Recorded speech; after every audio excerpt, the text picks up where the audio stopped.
Assalamualaikum warahmatullahi wabarakatuh. Selamat pagi anak-anak. Berjumpa lagi dengan saya Bu Vika dalam pembelajaran matematika.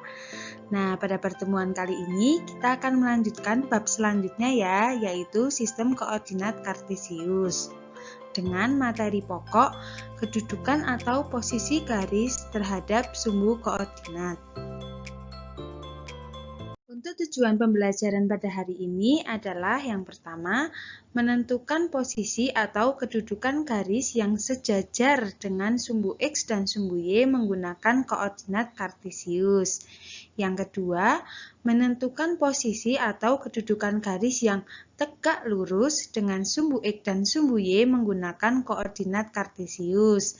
Dan yang ketiga yaitu menentukan posisi atau kedudukan garis yang berpotongan dengan sumbu X dan sumbu Y menggunakan koordinat kartesius. Sebelum memasuki materi inti, ada hal yang perlu kalian ketahui, bahwa hubungan dua garis itu ada 3 macam. Yang pertama adalah garis yang sejajar.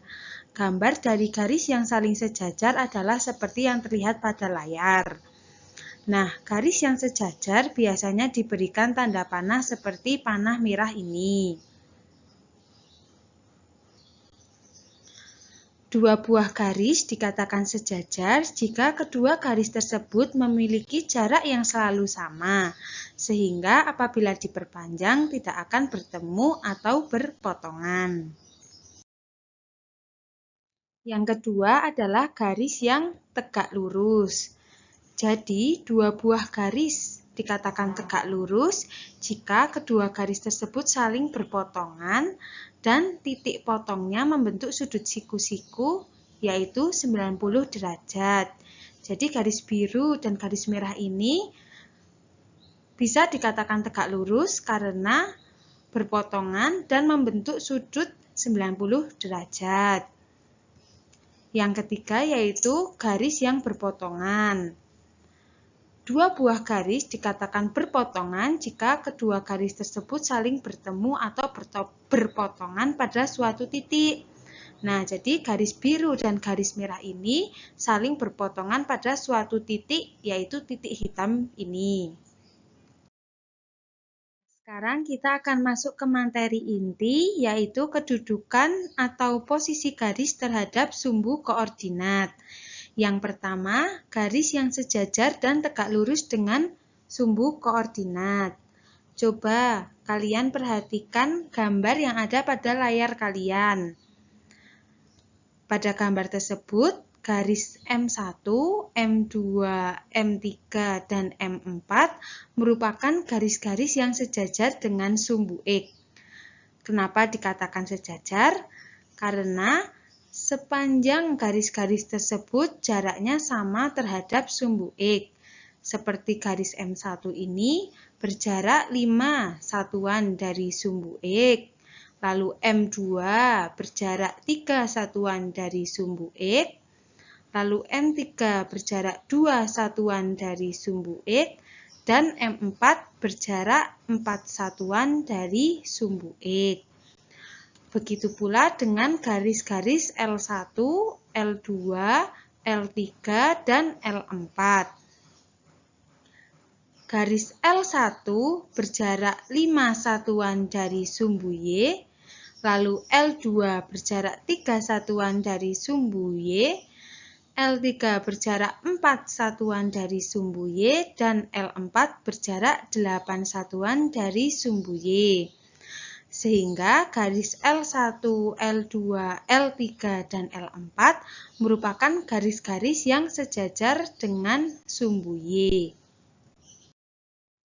Selanjutnya, garis M1, M2, M3, dan M4 merupakan garis-garis yang tegak lurus terhadap sumbu Y, karena garis tersebut berpotongan dengan sumbu Y dan perpotongannya membentuk sudut 90 derajat. Misalkan kita ambil contoh garis M1. Garis M1 ini berpotongan dengan sumbu Y di titik 0,5 dan perpotongannya tersebut membentuk sudut siku-siku yaitu 90 derajat. Begitu pula dengan garis M2. memotong sumbu Y pada titik atau koordinat 0,3 dan membentuk titik perpotongannya membentuk sudut siku-siku yaitu 90 derajat, sehingga kita bisa mengatakan bahwa M1, garis M2, garis M3, dan garis M4 ini merupakan garis-garis yang tegak lurus dengan sumbu Y. Begitu pula dengan garis L1, L2, L3, dan L4. Garis-garis tersebut memotong sumbu X dan perpotongannya itu membentuk sudut siku-siku yaitu 90 derajat. Sehingga kita bisa mengatakan bahwa garis L1, L2, L3, dan L4 merupakan garis yang tegak lurus terhadap sumbu X.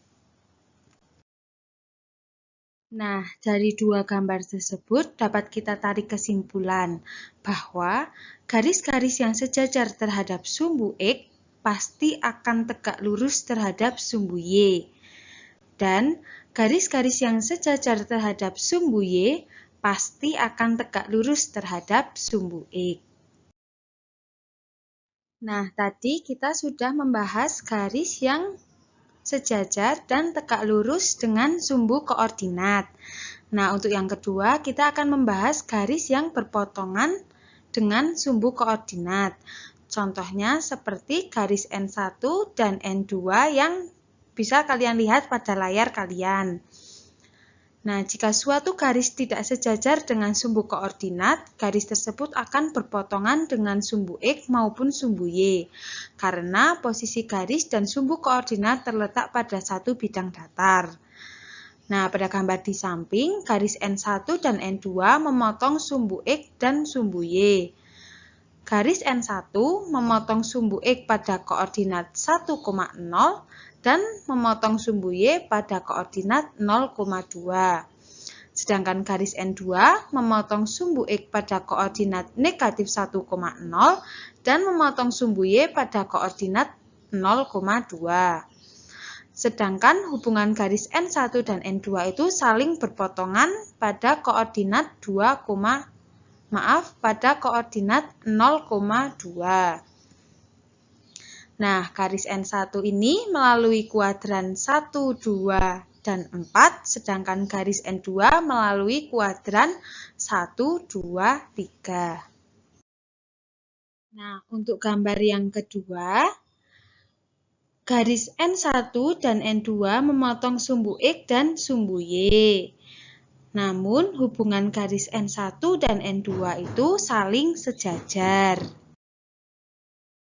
Untuk gambar yang ketiga, garis N1 dan N2 memotong sumbu X dan sumbu Y.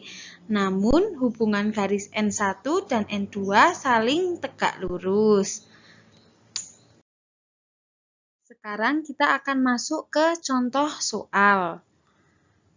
Yang pertama, gambarlah garis L yang melalui titik A 3,-5 yang tidak sejajar dengan sumbu X dan tidak sejajar dengan sumbu Y. Nah, untuk langkah penyelesaiannya, yang pertama yaitu gambar titik A 3,-5. Nah, ternyata terletak di kuadran 4. Lalu langkah yang kedua yaitu gambar garis K yang melalui titik A 3,-5 yang tidak sejajar dengan sumbu X dan tidak sejajar dengan sumbu Y. Nah, misalkan kita gambar garisnya seperti ini. Kemudian kita beri nama sebagai garis K. Nah, apakah masih ada garis lain yang melalui titik A 3,-5 yang tidak sejajar pada sumbu X dan tidak sejajar dengan sumbu Y? Jika ada, berapa banyak garis lain yang melalui titik A 3,-5 yang tidak sejajar dengan sumbu X dan tidak sejajar dengan sumbu Y? Nah, coba kalian pikirkan sejenak ya. Jadi, ternyata masih ada garis-garis lain yang melalui titik A yang tidak sejajar dengan sumbu X dan tidak sejajar dengan sumbu Y. Seperti garis-garis yang hitam ini ya. Jadi garis-garis hitam ini merupakan garis-garis lain yang melalui titik A dan tidak sejajar dengan sumbu X dan sumbu Y. Jadi jumlahnya yaitu tak hingga.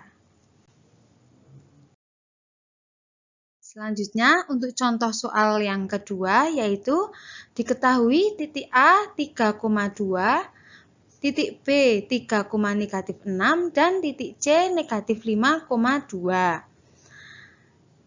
Yang pertanyaan pertama, jika dibuat garis yang melalui titik A dan B, bagaimana kedudukan garis tersebut terhadap sumbu X dan sumbu Y? Lalu, jika dibuat garis yang melalui titik A dan C, bagaimana kedudukan garis tersebut terhadap sumbu X dan sumbu Y? Dan yang terakhir, jika dibuat garis yang melalui titik B dan C, bagaimana kedudukan garis tersebut terhadap sumbu X dan sumbu Y? Nah, mari kita bahas bersama.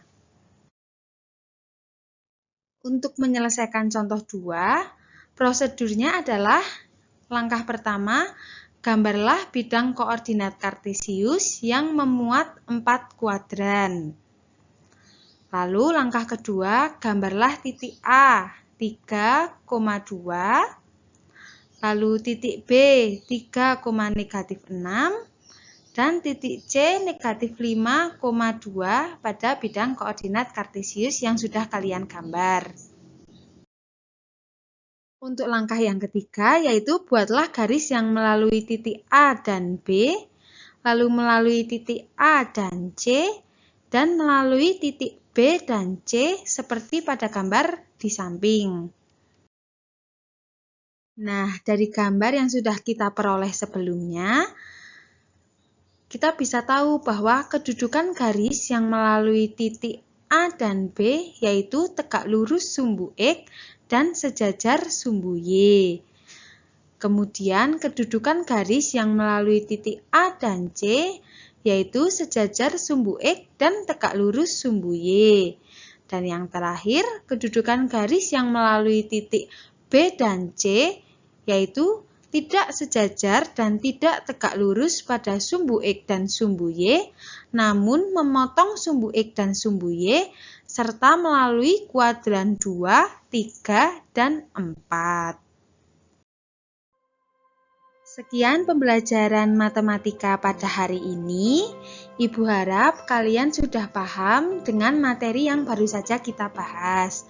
Apabila kalian masih belum paham, coba kalian ulangi menontonnya dari awal.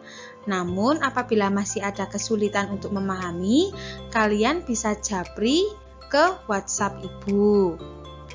Nah, setelah ini jangan lupa ada LKPD dan tugas yang harus kalian kerjakan.